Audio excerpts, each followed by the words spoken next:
What up, sports fans? Welcome to a new episode of Sports Breakers presented by the Cine-Men Movie Podcast. We're here to hang out, talk. Greg, what's up? Yo, yo, what's going on? What a day already, man. It's going pretty good for me. A little dark and gloomy. Maybe a little rain action today here. Yeah, And we can now call this SEC country. A little rain expected here in SEC country, right? not just yet. Still, I think it's like June 30th is the last day, but uh, we're going to go ahead and call it that because we all know what's coming up next for OU football and Texas football, basketball. Majority of the sports, there's a few of the spring sports that are still lingering on, and they're still in the Big 12 championship. Speaking of the Big 12 championship, OU and Texas are currently playing. So, but yeah, I mean, we might as well consider this SEC country.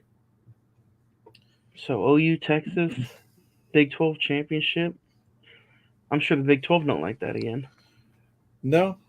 I mean, in my personal opinion, they did what they could to keep us out of the football Big 12 title, but that's another topic of conversation. But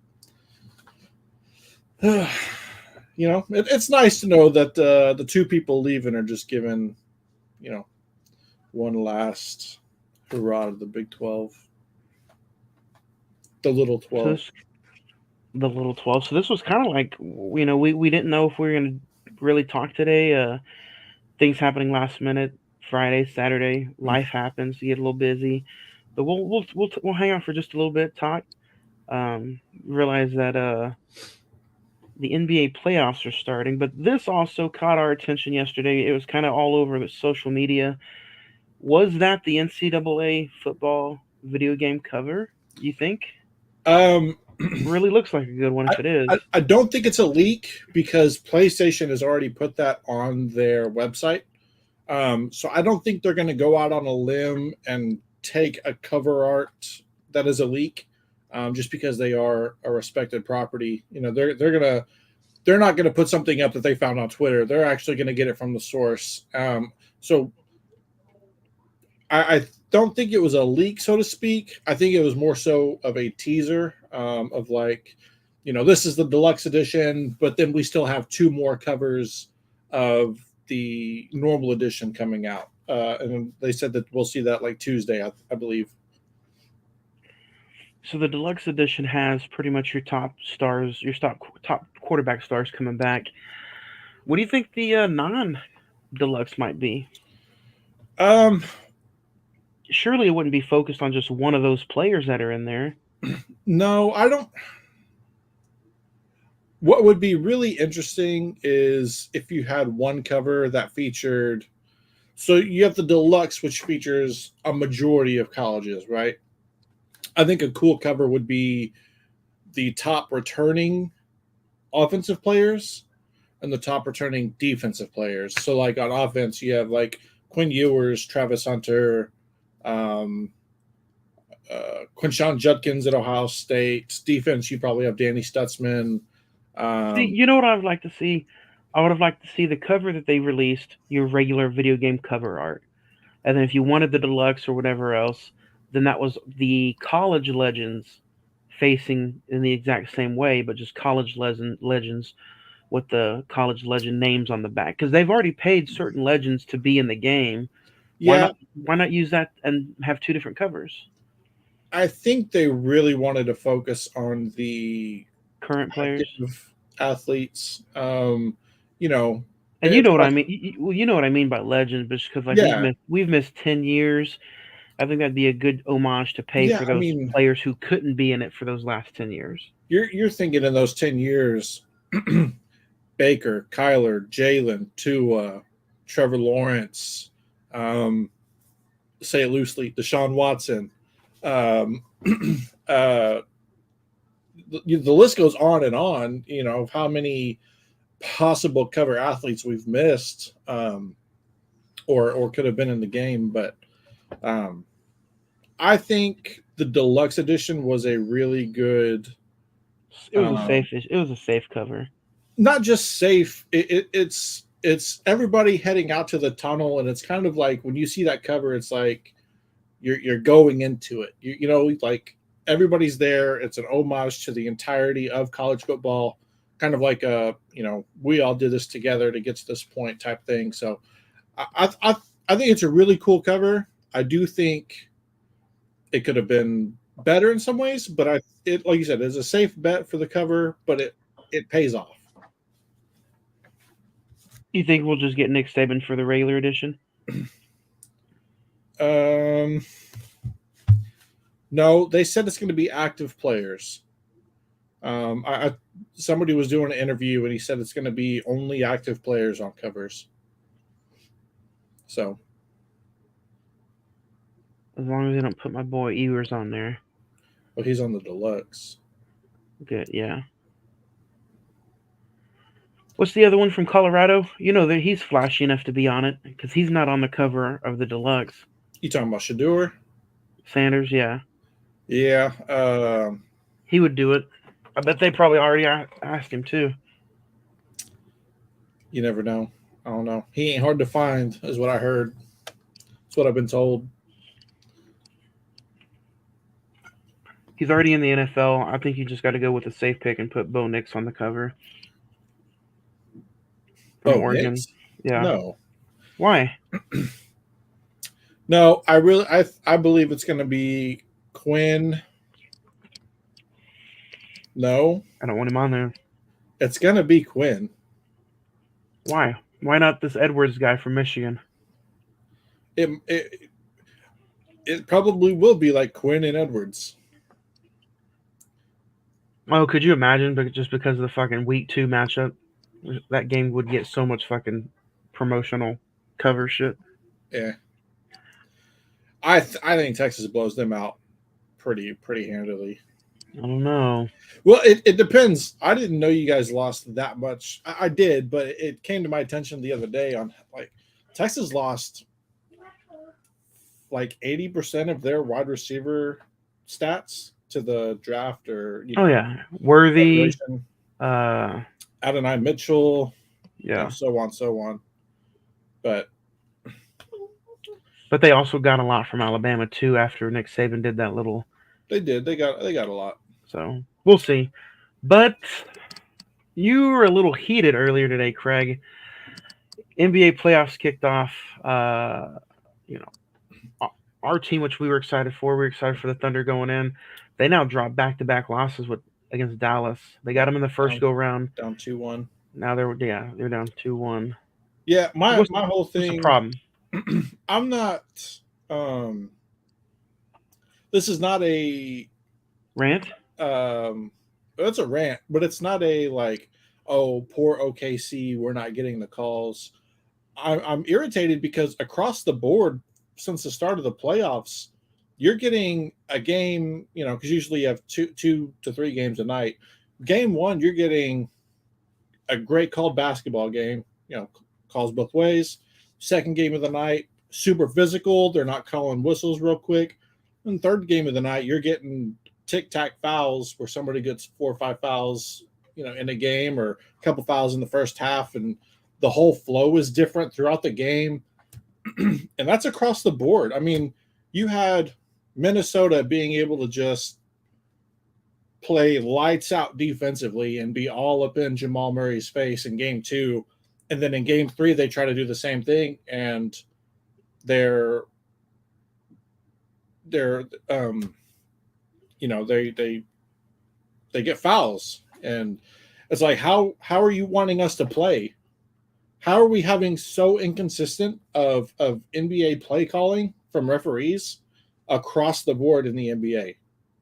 And it's not, I would say like, oh, this reffing crew refs this way and this reffing crew refs this way, but it's the same reffing crews reffing different styles across the board on different games, different occasions, and it's bad for the brand, in my opinion, to be able to go out there and not be able to call games the same way that you do from one night, not just one night to the other. Like I said, from game to game across the board, it's been bad, in my opinion. Like, find a way that you're going to call the game, get together, and say, this is how we're going to call these NBA games. It's the playoffs. We're going to let it be physical. But if it gets to be too physical, you got to do something. And some of these games, it gets to be too physical. People are getting hurt because they're letting it get too physical. And then they want to relax a little bit for the next quarter and a half, but then they let it get back to it. And it's just too inconsistent. Do they have the same officials that, and like the same officiating crew that's doing the OKC Dallas series? Will they be that same crew throughout the entire series? No, because the other night we had Scott Foster, and today we had who was it? It wasn't Tony Brothers. So it's a different game, different refs every game. Different game, different refs. They rotate them amongst the games in the playoffs. That's what I'm saying. But like, yes, you can see that the games are called differently due to the different reffing crews. But that same reffing crew that ref this way for Minnesota, Denver isn't reffing the same way for Cleveland, New York. You know what I mean? Like, there needs to be a way they're going to call the games, and they need to call it that way because they're having too big of an impact, or they're letting too much stuff go, or they're not letting enough stuff go. They need to find that sweet spot and put it across the board and not be changing things up. Because that throws off. It's got to be universal. Yeah, that throws off so many people's timing. It's like, well, I was playing this type of defense last game. Why am I getting penalized for it in this game? It's just across the board. They need to find a way to make it universal instead of changing it up from game to game. It's bad. That Indiana coach the other day was hot, boy. I saw him. Yeah, like they sent in 78 clips of. Granted, I don't think all 78. There's a foul on every play in the NBA. Let's just like there is in the NFL. Let's get that out there first and foremost. There's always a foul on every play. The question is, you need to draw the line on what's being called, what's not enough, and what is too much. And you need to get there, and you need to make it universal, and you need to do it quick because these playoff games have not been good. Man, looks like Cleveland and Boston kicks off today, right? Here in a little bit. Yes, it is Cleveland, Boston. I was thinking it's New York Pacers. Yeah, and that series is tied 1-1. Boston. These games are interesting. You think of some of these calls maybe though, or to make sure that these games are just getting a thick lead into the the series. That way, it's not like a 4-0, 4-0. I was watching the Game 2 Minnesota-Denver series, and I was just sitting there like, you can tell it's being called differently on one end of the floor than the next. And I have plenty of text messages from talking to people. As soon as Game 3 started for Denver, Minnesota, I was like, Denver's winning by 15 tonight. They ended up winning by like 27. But it just goes to show, like, you can tell pretty early on the direction of the game and who it's going to benefit. And I don't think that's fair to the players, the watchers, the spectators. It's not fair. Like, granted, like, yes, you could sit there and say, like, oh, it's just a prediction and it came to fruition. But from Game 2, early on in Game 2, I was sitting there saying Denver's probably going to go into Minnesota and win by 15-20. Granted, yes, they're down 2-0. They're going to show a lot of fight. But at the same time, the game was called differently from 2-3, and that's what helped Denver win by 27, have a 30-something point lead midway through the game. So say what you want. I'm not going to say games are rigged, but I will say that they have not been officiated universally across the board. Man, that's kind of So that's my rant. It's you're taking a game with grown men, and you're not letting the grown men decide the game for the most part. You still think Cleveland will drop the series to Boston? Yeah, that'll be six games. You think Thunder and Dallas go to 7, or do you think OKC's in trouble? Mark Daigneault has not been in this position to have to make adjustments mid-series. Jason Kidd has played through stuff like this, so he has a lot of history and making adjustments mid-series and knowing kind of what changes are need to be made. So I don't want to say they're in trouble, but I will say if they lose game 4, it's done. So game 4 has to be a win for OKC, going back to OKC 2-2. If not, it is what it is. Nobody. I will say, for a majority of people, didn't expect them to be in the Western Conference Finals. I have a post on Facebook that said they would be in the Western Conference Finals at the least this year. So I thought they would be pretty good. I thought they would go pretty far, but at the end of the day, they're still a young team. They've never been here. I do think they're missing a lot of pieces. PJ Washington has all of a sudden become prime Steph Curry in that corner spot. So we will see. We'll see. And then the winner of that game will face Denver, Minnesota. Denver's down 2-1. I think that's a lot of people. That's a lot of. I don't think people think they'd be down 2-1 in Minnesota. No, I didn't think they'd lose both games at home. But like I said, those games weren't exactly called fairly and efficiently, in my opinion. I'm not a fan of either of those teams. I don't care who advances, but when you sit there and watch game 2 for Denver, Minnesota, you're kind of like, you see the way the play style was going. Granted, Denver also didn't hit shots, but when you're allowing the team to be in your space all game and not calling them for fouls, it probably does throw off your rhythm and emotion to be able to make shots. And in game 3, they weren't allowed to be in that space, and Denver hit a lot of shots. So technically, some of these teams could be eliminated by the time we get done and by the time we talk again next week. Who do you see in the Western Conference Finals after evaluating the last few games? I'm going to be biased here. I do think Oklahoma City still finds a way to pull the series out. I think they win game 4. I think they come back to Oklahoma City. They win game 5. Because that's what a series is. A series, you find what, yes, game 1, both teams are filling each other out. Oklahoma City wins big. Game 2, game 3, Dallas made adjustments. They found PJ Washington, who got hot. They found out how to get him open, get him shots. Now it's up to Oklahoma City to understand you can't continue to help on those drives into the paint. You got to let that happen. You're trading 2s for 3s because these dudes are not missing. You're trading 2s for 3s. You got to stop pushing in and letting them help. You got to keep your man out there on the corner, and you got to force him to make the tough shot at the basket. So I still think if they make that change, I see Oklahoma City winning in 7. But who do they play? You got Denver still beating Minnesota. I'm going to go Denver.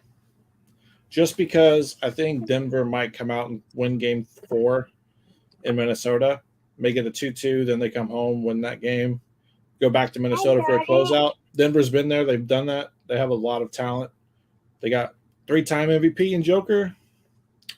I say both. I'll say this. Both Western Conferences are going to go 7. The East, Boston's going to win in 6, and I think the Knicks Pacers goes to 7. You got winning Knicks Pacers? I'm going to go Pacers. I think they have much more of a lively team. If they're able to make shots and kind of be out there and be defensive, I think they pull it out. But Jalen Brunson's going to go for 35 plus every game. There's no doubt about that. It's just who's going to be able to step up for New York. The NFL schedule comes out next Thursday. Is there any interesting matchups you want to see that could possibly open up the year? I know usually the NFL winning Super Bowl team. Yeah. I say we'll see that. I would like to see possibly like a Minnesota Atlanta matchup. They don't even play. So do they play this year? I think they do. Maybe. I can't remember exactly who plays who. Caught me off guard with this question. But if they do play, I would like to see that matchup week 1.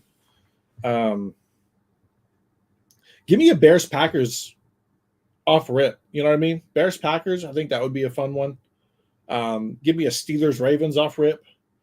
Russell Wilson versus the Ravens. Kind of see how that goes. I think that those would be some fun matchups.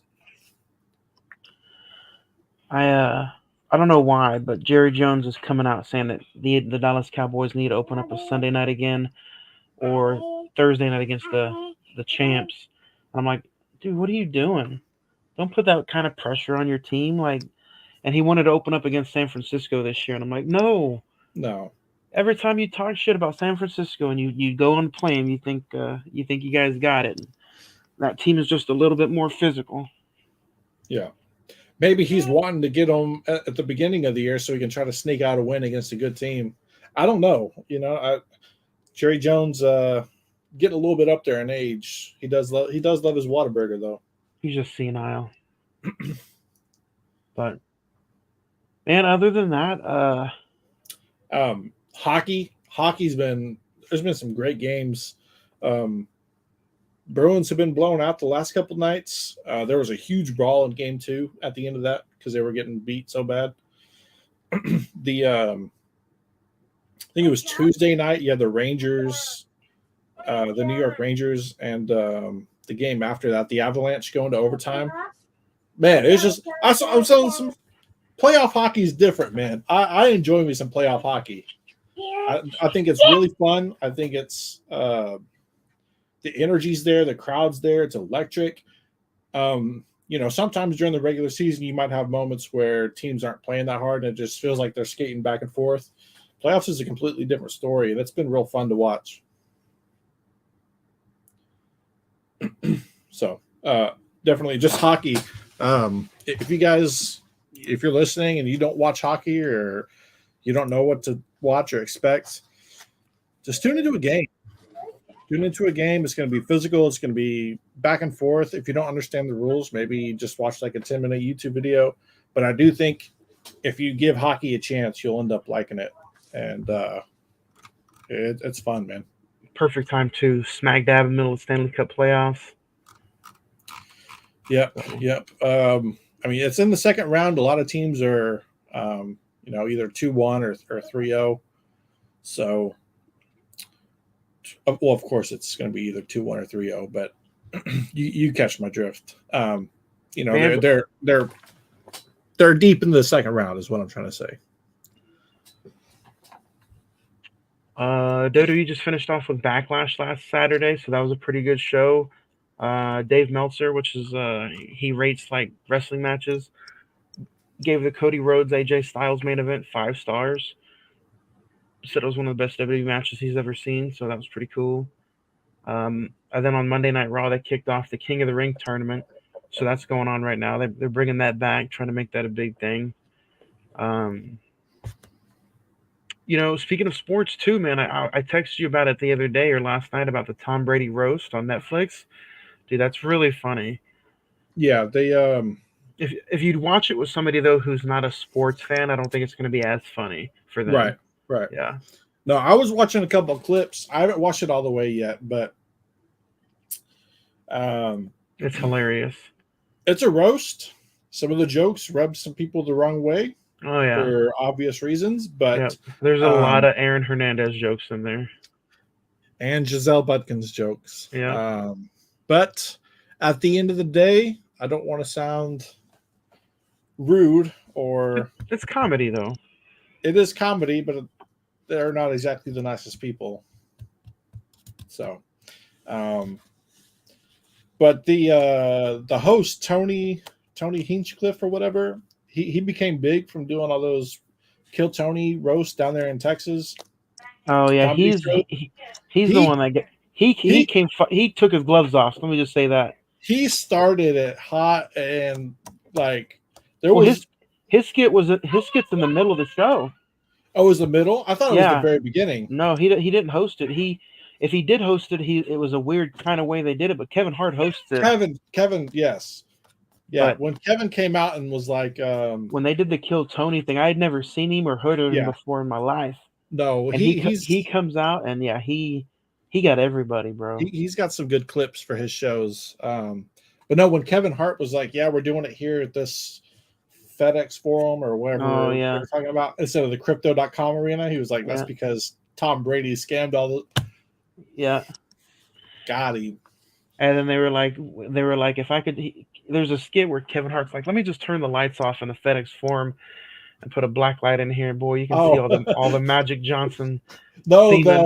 the Lakers owner, the Yeah, bus guy, but yeah, dude, he was like, yeah, yeah. It's funny though, funny but roast. I definitely think if I were to, hope for one, I think a Tiger Woods one would be funny, just because of everything he went through. I think they did a small Peyton Manning one, or he was a part of something else. Peyton Manning one would be funny. Man,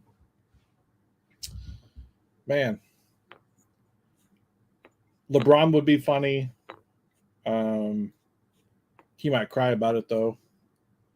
But yeah, there was a joke that Tom Brady had said that, oh, Manning's used to these because he did one 8 years ago while I was still winning championships or something like that. yeah, I think he did a small one. It wasn't as big as his. The way they pick on Gronk throughout the whole night was hilarious. If you get chances to see that, and then Bill Belichick came out for a surprise one. But when Gronk was talking about Julian Edelman being, oh he yeah, was like, I was watching Ted 2. And I saw the little bear giving Tom a tug.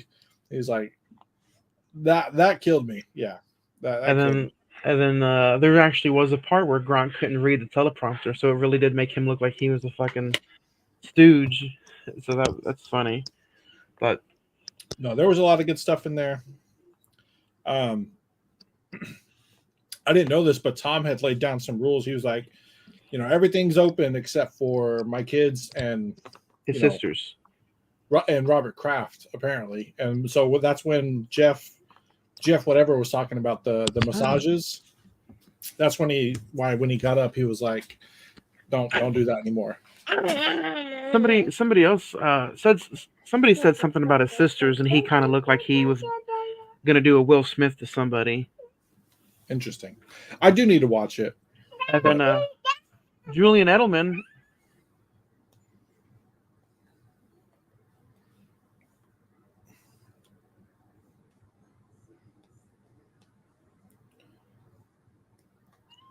Julian Edelman had one where he did poke fun at Robert Kraft. He was like, "This will probably be the last time we're all together until Robert Kraft's funeral." Oh, I didn't hear that. That's funny. So, but other than that, man, I think anything else you want to mention before we get out of here? We talked some NBA playoffs, cover of NCAA. Next Thursday, when we get back on, we'll probably be talking live about the NFL schedule as it releases. Yeah, That'll be interesting. We can get next back Thursday, into our divisions.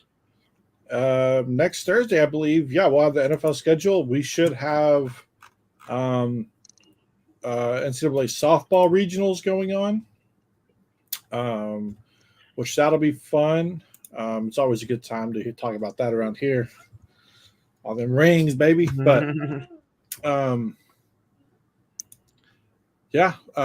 schedule, softball, baseball should be going on. Conference championship should be going on next week for college baseball.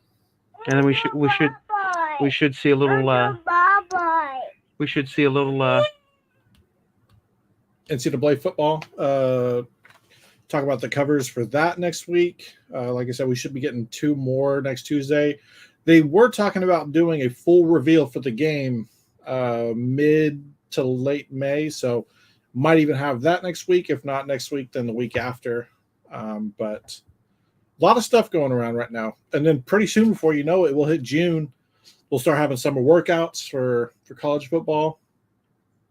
Summer workouts for college football. They'll start having a lot of talks about depth charts and Next thing you know, we got media days. Then after that, summer will really be going. But between then and now, you'll have, like I said, the playoffs for hockey, NBA, championships for college baseball, college softball. So tons of stuff to be coming up, tons of stuff to be talking about. WWE. I think it'll be a good, fun couple months before we get into the meat and potatoes of what this podcast is really all about. So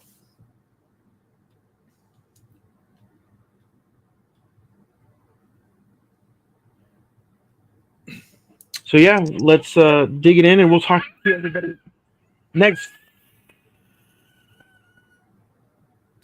Yeah, so we're gonna go ahead and finish it there, guys. That's really all we had to talk about today. If you guys have any suggestions or comments on what we should be talking about, things that we are missing out on, feel free to reach out to us. I believe Johnny has an email that we could share for this podcast. It's going to be cinemen921@gmail.com. Hit us up on Facebook or Instagram at the Cine-Men Movie Podcast, and also on Twitter, formerly known as Twitter, now known as X, Cinemen405. Reach out to us. Give us some thoughts on what you think about with the playoffs and the officiating. If you agree with me, if you disagree, any highlights or games that you feel like we should be talking about. What are your thoughts on the MVP race? You think Jokic should have won his third MVP, or you think Shea or Lucas should have won? So reach out to us. Let us know your thoughts. We'll read about them next week if we get any. And yeah, that'll be it. We're signing off. So talk to y'all later.